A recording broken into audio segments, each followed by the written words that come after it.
po, my name is Tali. I am 22 years old.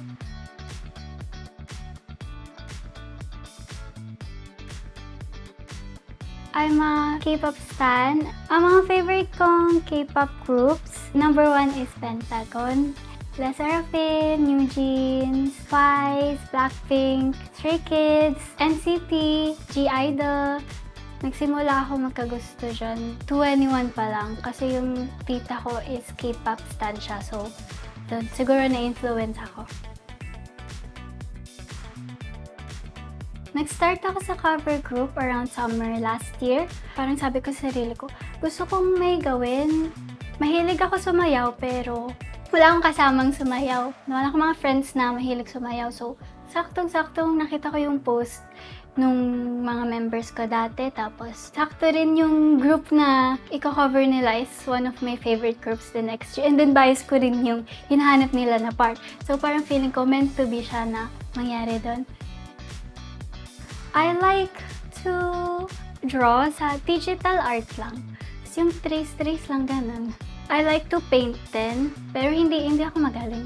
Just paint lang, ganun. Actually, madami akong hobbies.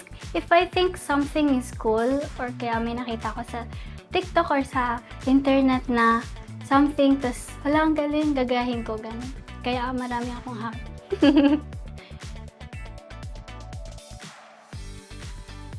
My strength is my voice.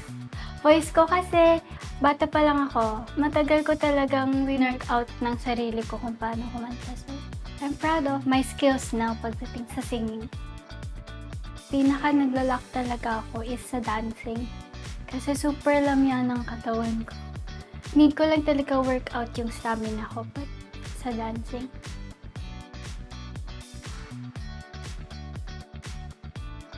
My ability to write songs and my ability to empathize with my members. Mabilis kong makuha kung ano yung mga dapat intindihin sa kanila. Silently ginagawa ko siya. In-observe ko sila, ganun. So feeling ko, kaya kong maging bond ng relationship namin sa isa't isa.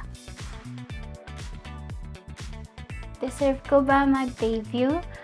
Sa ngayon hindi pa, but in the future definitely yes.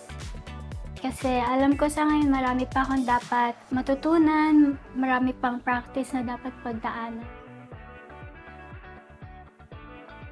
Hi guys! Sana masuportahan niyo ako sa journey ko na to. Marami akong plans as an artist and as a person. So, pinapangako ko talaga na gagawin ko yung best ko na mag-train at mabigyan kayo ng music na sasamahan kayo kahit saan kayo magpunta.